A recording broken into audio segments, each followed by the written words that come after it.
দর্শক আমন্ত্রণ যমুনা আইডেস্কে শুরুতেই জানিয়ে দেব শিরোনামগুলো। গাজা ইস্যুতে ট্রাম্পের মন্তব্যের সমালোচনায় সরব পশ্চিমা অনেক দেশ, কোনো মূল্যেই নিজ ভূমি ছাড়তে নারাজ ফিলিস্তিনিরা। একের পর এক বিতর্কিত নির্বাহী আদেশে ট্রাম্পের প্রতি ক্ষোভ বাড়ছে মার্কিনীদের, বিক্ষোভ প্রতিবাদে উত্তাল বিভিন্ন শহর।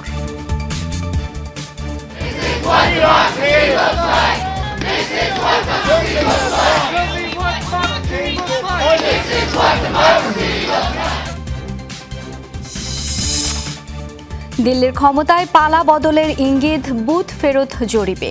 2 দশকের বেশি সময় পর রাজ্যের নিয়ন্ত্রণ নিতে পারে কেন্দ্রের ক্ষমতাসীন বিজেপি।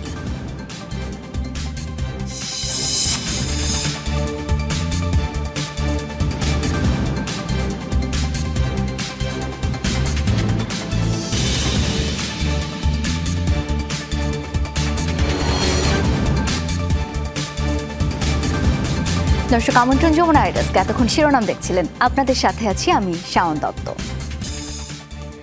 গাজা দখলের কথা বলে এবার পশ্চিমাদের তোপের মুখে ডোনাল্ড ট্রাম্প। মার্কিন প্রেসিডেন্টের বিতর্কিত ঘোষণার সমালোচনা করছে ফ্রান্স, জার্মানি সহ অনেক দেশ। গাজা পুনর্গঠন এবং 2 রাষ্ট্রভিত্তিক সমাধানে ফিলিস্তিনিদের পাশে থাকার ঘোষণা দিয়েছেন ব্রিটেনের প্রধানমন্ত্রী। ট্রাম্পের মন্তব্যের বিরোধিতা করছে চীন, মালয়েশিয়া সহ এশিয়ার অনেক দেশ। It's all death in Gaza. This has been happening for years. It's all death. If we can get a beautiful area to resettle people. Gaza দখলের ঘোষণা দিয়ে ডোনাল্ড ট্রাম্প রীতিমতো আন্তর্জাতিক রাজনীতিতে ঝড় তুলেছেন। যদিও ফিলিস্তিনিদের বিতাড়িত করার এই পরিকল্পনা বেশিরভাগ দেশই প্রত্যাখ্যান করেছে। ইসরায়েল ও যুক্তরাষ্ট্রের ঘনিষ্ঠ মিত্র হিসেবে পরিচিত পশ্চিমারা সরব হয়েছে ট্রাম্পের বিরুদ্ধে। গাজা থেকে ফিলিস্তিনিদের বিতাড়িত করার পরিকল্পনাকে অগ্রহণযোগ্য আখ্যা দিয়েছেন জার্মান প্রেসিডেন্ট। ফ্রান্সের অবস্থানও 2 রাষ্ট্রভিত্তিক সমাধানের পক্ষে। গাজা থেকে ফিলিস্তিনিদের উৎখাত করার প্রস্তাব অঞ্চলটিতে গভীর উদ্বেগ তৈরি করছে। এমন কোনো প্রস্তাব আন্তর্জাতিক আইন অনুযায়ী অগ্রহণযোগ্য। আঞ্চলিক মধ্যস্থতাকারী এবং মার্কিন প্রশাসনের পরবর্তী আলোচনায় এটি গুরুত্ব পাবে বলে আমি বিশ্বাস করি না। ফ্রান্স যেকোনো এলাকার বাসিন্দাদের বাস্তুচ্যুতির বিরোধী। এটি মধ্যপ্রাচ্যের ভারসাম্য ঝুঁকিতে ফেলবে। আমরা বছরের পর বছর ধরে যে 2 রাষ্ট্রভিত্তিক সমাধানের কথা বলে আসছি, এই পরিকল্পনা তার বিপরীত। এমনকি শান্তি প্রতিষ্ঠার পথেও বড় বাধা হতে পারে। বরাবরই গাজা ইস্যুতে যুক্তরাষ্ট্রের নীতি অনুসরণ করেছে যুক্তরাজ্য, তবে এবার নিয়েছে বিপরীত অবস্থান। গাজা পুনর্গঠনে ফিলিস্তিনিদের পাশে থাকার প্রত্যয় ব্রিটিশ প্রধানমন্ত্রী কের স্টারমারের। ফিলিস্তিনিদের অবশ্যই বাড়ি ফিরতে দিতে হবে। নিজেদের বাড়ি পুনর্গঠনের অধিকারই তাদের দিতে হবে এবং এই পুনর্নির্মাণ ও 2 রাষ্ট্রভিত্তিক সমাধানের পথে আমাদের তাদের সাথে থাকা উচিত। গাজা নিয়ে ট্রাম্পের বিতর্কিত মন্তব্যের সমালোচনা করেছে চীন। ফিলিস্তিনিদের বাস্তুচ্যুত করার পরিকল্পনা প্রত্যাখ্যান করেছে মালয়েশিয়া সহ এশিয়ার অনেক দেশ। মোস্তফা মাহমুদ, যমুনা নিউজ। গাজা থেকে বাসিন্দাদের সরাতে পারবে না পৃথিবীর কোনো শক্তি। জাতিসংঘের বৈঠকে এই হুঁশিয়ারি দিলেন ফিলিস্তিনের প্রতিনিধি রিয়াদ মনসুর। মার্কিন প্রেসিডেন্টের উপত্যকা দখলের পরিকল্পনা প্রত্যাখ্যান করেছেন সাধারণ গাজাবাসীও। তাদের ক্ষুব্ধ প্রতিক্রিয়া, এটি যুক্তরাষ্ট্রের নয়া নীল নকশা। বিধ্বস্ত বাড়িঘর, বেরিয়ে আছে ইট, সিমেন্ট, সুরকি, আস্ত নেই কোনো কক্ষ, মাথার ওপরের ছাদও ভাঙা। তবু নিজের বাড়ি তো। দিন শেষে এখানেই স্বস্তি খুঁজে পান গাজার বাসিন্দা আহমেদ শাহিন। কোনো অত্যাধুনিক লোকালয় নয়, যে মাটিতে তার পরিবার, বন্ধু, ভাইয়ের রক্ত, সেই ভূখণ্ডেই থাকতে চান আমৃত্যু। গাজার পুনর্গঠন ইস্যুতে মার্কিন প্রেসিডেন্টের বক্তব্য তার কাছে হাস্যকর। যুদ্ধ চলাকালে গাজা ছেড়ে যায়নি, আর পুনর্গঠন প্রক্রিয়ার মধ্যে থাকতে পারবো না।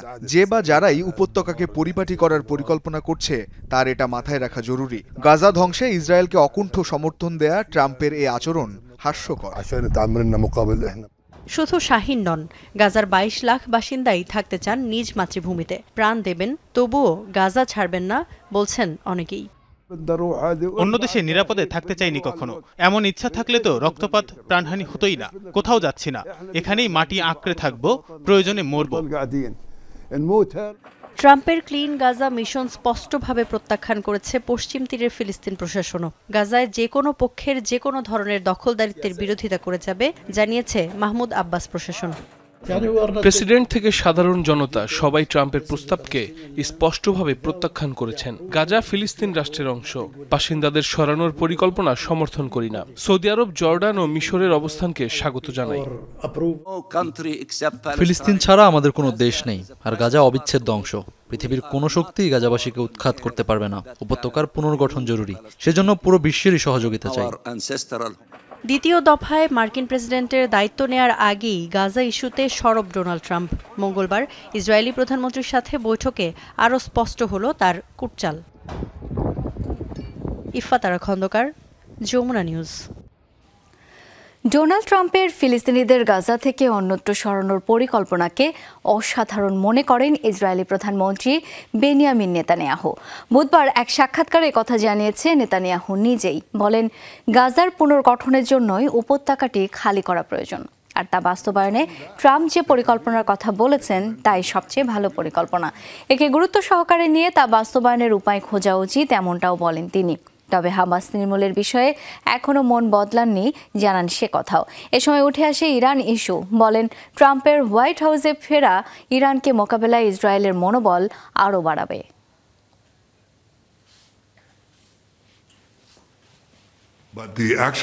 বাসিন্দাদের মধ্যে যারা গাজা ছেড়ে যেতে চান যাবেন, এতে সমস্যাটা কি? তাদের অন্যত্র সরানো হলেও আবার ফিরতে পারবেন, কিন্তু গাজার যে পুনর্গঠন প্রয়োজন তা তো সত্য, আর তা করতে গেলে উপত্যকা খালি করতেই হবে। ট্রাম্পের পরিকল্পনা এক কথায় অসাধারণ। গাজা ইস্যুতে রীতিমতো সাংবাদিকদের তোপের মুখে পড়লেন হোয়াইট হাউসের মুখপাত্র ক্যারোলিন লেভিট। ডোনাল্ড ট্রাম্পের বিতর্কিত মন্তব্যের পরদিন এই ইস্যুতে প্রশ্নবাণে জর্জরিত হন তিনি। একাধিক সাংবাদিক জানতে চান গাজায় যুক্তরাষ্ট্র সেনা পাঠাবে কিনা। যদিও ক্যারোলিন জানান, এখনও এই বিষয়ে প্রেসিডেন্ট সিদ্ধান্ত নেননি। গাজা পুনর্গঠনে যুক্তরাষ্ট্র কোনো অর্থ সহায়তা দেবে না বলেও জানান তিনি। বলেন, তাদের প্রশাসন কেবল এই ইস্যুতে অংশীদারদের সাথে কাজ করবে।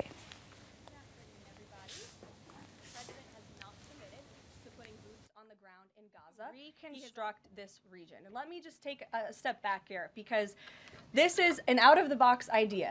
That's who President Trump is. That's why the American people elected him. And his goal is...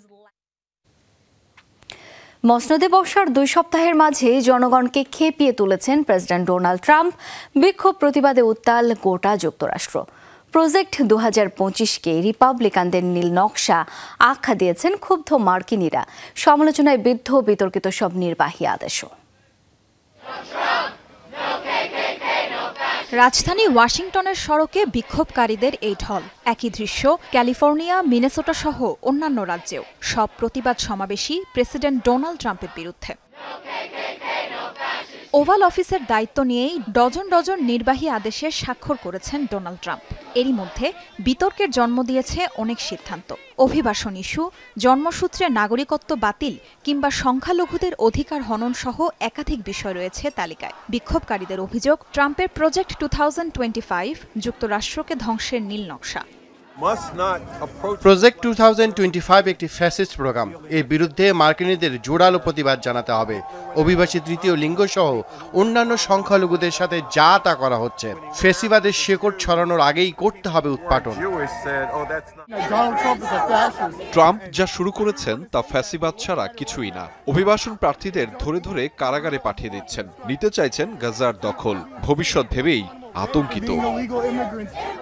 শুধু ট্রাম্প নন, তার ধনকুবের বন্ধু এবং উপদেষ্টা ইলন মাস্ককেও তুলোধুনো করেছেন মার্কিনীরা। অভিযোগ, ক্ষমতার নেশায় তিনি বুঁদ হয়ে আছেন। ফেডারেল সরকারের উপর কেন শুধু একজনের নিয়ন্ত্রণ থাকবে? অথচ তাই হয়েছে। কংগ্রেসের অনুমোদন বা হস্তক্ষেপ ছাড়াই ইলন মাস্ককে এ দায়িত্ব দিয়েছেন প্রেসিডেন্ট। রাস্তায় নেমেছিলেন ফিলিস্তিনপন্থীরাও। বাসিন্দাদের সরিয়ে গাজার নিয়ন্ত্রণ নিতে ট্রাম্পের প্রস্তাবের তীব্র নিন্দা জানান তারা। অভিষেকের দিন থেকেই একের পর এক বিতর্কিত নির্বাহী আদেশে সই করছেন ডোনাল্ড ট্রাম্প। তার এ বেপরোয়া সিদ্ধান্তে ক্ষুব্ধ, উদ্বিগ্ন মার্কিনীরা। তাজরিয়ান সোবহান, যমুনা নিউজ। জন্মসূত্রে নাগরিকত্ব বাতিলে ট্রাম্পের নির্বাহী আদেশ স্থগিত করলেন এক ফেডারেল বিচারপতি। একে মার্কিন সংবিধান ও ২৫০ বছরের ঐতিহ্যের পরিপন্থী আখ্যা দেন। জানান, আইনি মীমাংসা না হওয়া পর্যন্ত স্থগিত থাকবে এই আদেশ। আইনি প্রক্রিয়া সম্পন্ন হতে লেগে যেতে পারে কয়েক বছর। ২০ জানুয়ারি প্রেসিডেন্টের দায়িত্ব নিয়ে জন্মসূত্রে নাগরিকত্ব বাতিলে স্বাক্ষর করেন নির্বাহী আদেশ। সেই অনুযায়ী যুক্তরাষ্ট্রে বসবাসকারীদের মধ্যে যাদের বৈধ কাগজপত্র নেই তার সন্তান আর মার্কিন নাগরিক হিসেবে বিবেচিত হবে না। আগামী ১৯ ফেব্রুয়ারি সেটি কার্যকর হওয়ার কথা। এর আগে সিয়াটলের এক ফেডারেল বিচারকও অসাংবিধানিক আখ্যা দিয়ে ১৪ দিনের জন্য স্থগিত করেন আদেশটি। বৃহস্পতিবার শেষ হবে যার মেয়াদ। ২ দশকেরও বেশি সময় পর দিল্লির নিয়ন্ত্রণ নিতে পারে কেন্দ্রের ক্ষমতাসীন দল বিজেপি। বিধানসভা নির্বাচনের বুথ ফেরত জরিপে মিলছে সেই ইঙ্গিত। বুধবার দিল্লির বিধানসভার ৭০টি আসনে হয় ভোট গ্রহণ। নিরঙ্কুশ সংখ্যাগরিষ্ঠতা অর্জনে ম্যাজিক ফিগার 36। বিভিন্ন সংস্থার বুথ ফেরত জরিপ বলছে 35 থেকে 45 আসনের দখল নিতে পারে বিজেপি নেতৃত্বাধীন জোট। অরবিন্দ কেজরিওয়ালের আম আদমি পার্টি পেতে পারে 22 থেকে 37টি আসন। অবশ্য চূড়ান্ত ফল ঘোষণার আগে হাল ছাড়তে নারাজ এএপি। ২০২০ সালের নির্বাচনে ৬২ আসন জিতেছিল দলটি। বিজেপির ভাগ্যে জোটে ৮টি। গত কয়েকবারের মতো এবারও কংগ্রেসের ভরাডুবির ইঙ্গিত দিচ্ছে বুথ ফেরত জরিপ। এর আগে হরিয়ানার বিধানসভা নির্বাচনের বুথ ফেরত জরিপে কংগ্রেসের বড় জয়ের পূর্বাভাস মিলেছিল, যদিও চূড়ান্ত ফলাফলে নিরঙ্কুশ সংখ্যাগরিষ্ঠতা পায় বিজেপি। যুক্তরাষ্ট্রে প্রতিযোগিতামূলক খেলায় মেয়েদের কোনো ইভেন্টে অংশ নিতে পারবে না কোনো ট্রান্সজেন্ডার অ্যাথলেট। বুধবার নতুন এই নির্বাহী আদেশে স্বাক্ষর করলেন প্রেসিডেন্ট ডোনাল্ড ট্রাম্প। এই বিষয়ে প্রতিটি শিক্ষা প্রতিষ্ঠানে করা হবে নজরদারি। নিয়ম ভঙ্গ করলে আইনি ব্যবস্থার হুঁশিয়ারিও দিয়েছেন ট্রাম্প। এমন পদক্ষেপের সমালোচনা করছেন অনেক তৃতীয় লিঙ্গের অধিকার রক্ষা আন্দোলনের কর্মীরা। মার্কিন প্রেসিডেন্টকে ঘিরে রেখেছেন শিশু কিশোরী অ্যাথলেটরা। বুধবার বিশেষ আমন্ত্রণে ওভাল অফিসে এই খুদে খেলোয়াড়রা। তাদের সাথে নিয়েই আরও একটি বিতর্কিত নির্বাহী আদেশে সই করলেন ডোনাল্ড ট্রাম্প। নতুন নির্দেশ অনুযায়ী এখন থেকে যুক্তরাষ্ট্রের প্রতিযোগিতামূলক কোনো খেলায় নারী হিসেবে অংশ নিতে পারবেন না কোনো ট্রান্সজেন্ডার অ্যাথলেট। ট্রাম্পের দাবি, ট্রান্সজেন্ডার সেজে পুরুষরা অংশ নেয় নারীদের ইভেন্টে। পুরুষ হরমোন বেশি সক্রিয় হওয়ায় অন্যায্য সুবিধা পায় তারা। সব শিক্ষা প্রতিষ্ঠানকে এই ইস্যুতে অবিলম্বে চিঠি পাঠানো হবে বলে জানিয়েছেন ট্রাম্প। নিয়ম ভঙ্গ করলে আইনি পদক্ষেপ, এমনকি কেন্দ্রের তরফ থেকে স্কুলের জন্য বরাদ্দ বন্ধের হুঁশিয়ারিও দিয়েছেন। আমরা নারী অ্যাথলেটদের গৌরবের ঐতিহ্য রক্ষা করব। পুরুষরা তাদের পরাজিত করতে, আহত করতে বা ধোঁকা দিতে পারবে না। এখন থেকে নারীদের খেলাধুলা হবে কেবল নারীদের জন্য। যেসব পুরুষ প্রতারণার মাধ্যমে নারী অ্যাথলেট সেজে যুক্তরাষ্ট্রে প্রবেশ করতে চাইবে তাদের সবার ভিসা আবেদন বাতিল হবে। পুরুষেরা নারী সেজে ৩৫০০-এর বেশি জয় ছিনিয়ে নিয়েছে। নারীদের ১১,০০০-এর বেশি প্রতিযোগিতায় অংশ নিয়েছে। ট্রাম্পের বিতর্কিত সিদ্ধান্তে ক্ষুব্ধ তৃতীয় লিঙ্গের অধিকার নিয়ে কাজ করা মানবাধিকার সংগঠনগুলো। ট্রান্সজেন্ডার ইস্যুতে ট্রাম্পের অভিযোগ ভিত্তিহীন বলে দাবি তাদের। ট্রান্সজেন্ডার শিশুদের প্রতি এটা নিষ্ঠুরতা, তাদের পরিবারের প্রতিও। মার্কিন সমাজ থেকে ট্রান্সজেন্ডারদের বিতাড়িত করার কর্মসূচির অংশ। ৩ বছর আগে এক শিশু সাঁতারে চ্যাম্পিয়ন হয়েছিল। তার মানে এই নয়, এটাই সার্বিক চিত্র। দেশের সর্বোচ্চ পদে থাকা ব্যক্তির উদ্ভট আচরণের আরও একটি নজির তৈরি হলো আজ। দেশের সবচেয়ে নাজুক একটি গোষ্ঠীর দীর্ঘমেয়াদী ক্ষতি করছেন। তিনি যে সংখ্যাগুলো উল্লেখ করেছেন তা ভিত্তিহীন। আমাদের সমাজে মাত্র 0.01% জেন্ডার বৈচিত্র্যের মানুষ রয়েছে। প্রেসিডেন্ট হিসেবে দায়িত্ব গ্রহণের প্রথম দিনেই তৃতীয় লিঙ্গের রাষ্ট্রীয় স্বীকৃতি বাতিল করেন ডোনাল্ড ট্রাম্প। জানান, নারী ও পুরুষ আনুষ্ঠানিকভাবে কেবল 2টি লিঙ্গ থাকবে যুক্তরাষ্ট্রে। বাতিল করেন বাইডেন আমলের LGBTQ সুরক্ষা ও বৈচিত্র্য কর্মসূচি। ডরথি তাস্ট্রিন, যমুনা নিউজ। যুদ্ধের মধ্যেই আবারও বন্দি বিনিময় করল রাশিয়া ও ইউক্রেন। বুধবার সংযুক্ত আরব আমিরাতের মধ্যস্থতায় নিজ নিজ দেশে ফিরেছে 150 যুদ্ধবন্দী। কেউ কেউ 2 বছরের বেশি সময় ধরে আটক ছিলেন। এই তথ্য নিশ্চিত করেছে উভয় দেশ। ইউক্রেন জানায়, মুক্তি পাওয়া সেনাদের বর্তমানে প্রাথমিক চিকিৎসা দেওয়া হচ্ছে। এদিকে রুশ সেনারা বর্তমানে অবস্থান করছেন বেলারুশে, সেখানে দেওয়া হচ্ছে প্রাথমিক চিকিৎসা। যুদ্ধ শুরুর পর কয়েক দফায় বন্দি বিনিময় করছে রাশিয়া ও ইউক্রেন। সেনা ও বিদ্রোহীদের সংঘাতে উত্তপ্ত কঙ্গোর পরিস্থিতি নিয়ে সামনে এলো ভয়ঙ্কর তথ্য। দেশটির গোমা শহরের একটি কারাগারে ধর্ষণ করা হয়েছে প্রায় 100 নারী কয়েদিকে। শুধু তাই নয়, ধর্ষণের পর পুড়িয়ে হত্যা করা হয়েছে তাদের। গত সপ্তাহে মুনজেনজে নামের একটি কারাগারে হয়েছে এই ঘটনা। বুধবার এই তথ্য জানিয়েছে জাতিসংঘ। শহরটিতে চলমান অস্থিরতার সুযোগ নিয়ে কারাগার ভেঙে পালায় কয়েকশো কয়েদি, আর সে সময় ঘটে ধর্ষণের এসব ঘটনা। ব্রিটিশ গণমাধ্যম বিবিসির তথ্য মতে 1.5 শতাধিক নারী বন্দির শ্লীলতাহানির চেষ্টা করে পুরুষ কয়েদিরা। কারাগার থেকে বেরিয়ে বন্দিশালায় আগুন ধরিয়ে দেয় তারা, আর তাতেই মৃত্যু হয় ভেতরে থাকা নারী বন্দীদের।